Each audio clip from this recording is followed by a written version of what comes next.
Thanks for coming. I'd like to start off just once again thank our great crowd on night game and primetime college football Buckeye style, and I thought that was fantastic. The crowd, the energy. Our players certainly fed off it and came out of the chutes real fast, and very pleased with arguably our best team win, offense, defense. My biggest concern, our biggest concern, was pass rush against a very good throwing team. I think they're number one in the Big Ten in pass offense, and when you start with pass defense, you start with pass rush, and that's where I saw the difference. I thought our D-line was challenged, and we expect that out of the D-line at Ohio State, so they did a nice job. I'll answer any questions for you. On the left, Austin. When we talked earlier in the week about how you just needed to be the best team on Saturday night, is there any part of you at all that was thinking that you needed something like this to impress nationally? I think it helps. That was not certainly our mindset. Our mindset is to find a way to win this game against a very talented team, a team we had a lot of respect for, a team that had some momentum going into this game. And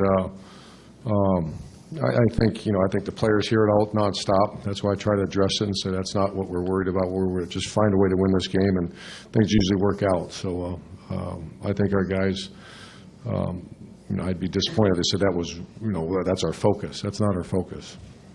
Far right over here, Clay. Yeah, Coach, but it's bound to wake up some pollsters. This is the most points Penn State has allowed since 1889. What kind of statement do you think it makes? This is a team that beat Michigan 2 weeks ago. Yeah, I think I like where we're at right now. I like where we're at as a team.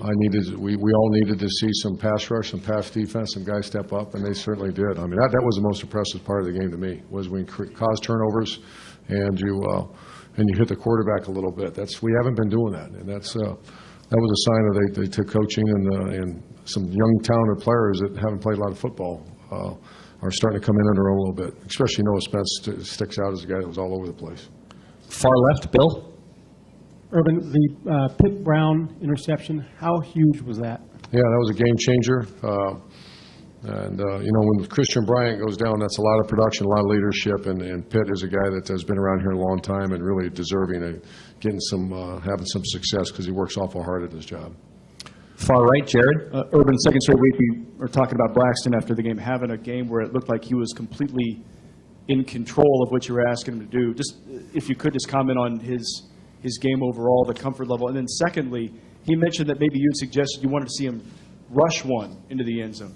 The fact he was able to do that twice tonight. Yeah, I just love where Braxton's at right now. I love the fact he's acting like a quarterback, and I'm not disrespecting Braxton. You guys know I love that guy. But I felt like he was an athlete playing quarterback a year ago. I feel he's a quarterback that's a really good athlete now, and that's Tom Herman and him have got a special. They spend a lot of time together, because Braxton comes in on his own and say, "Hey, coach, can we spend some more time together?" And that's a sign of a quarterback. Far left, Patrick. Coach. You've shown earlier in the year that you have an awareness of when maybe the appropriate time to call the dogs off is, so to speak, and that seemed to happen later tonight. Was that more of Penn State's inability to stop the offensive momentum you guys had, or was part of it kind of going into that, making a statement, grabbing some national attention? Was what? I don't know the question. To pull the guys off?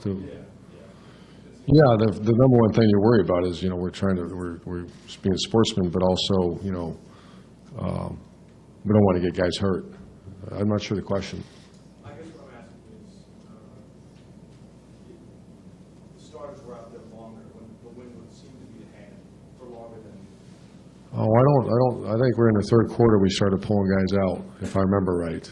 Carlos Hyde and Philly Brown and then Braxton, and I'm not sure the exact time, but that's the reason we do that, is pull guys that we don't want to get guys hurt. And that's.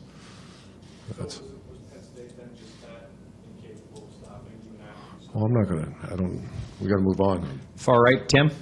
Urban, just talk about Carlos Hyde the last 3 games. He's had 147 yards or more, 3 straight games, and I think he scored 7 touchdowns, but also the offensive line. Just talk about what you see right there that's going right.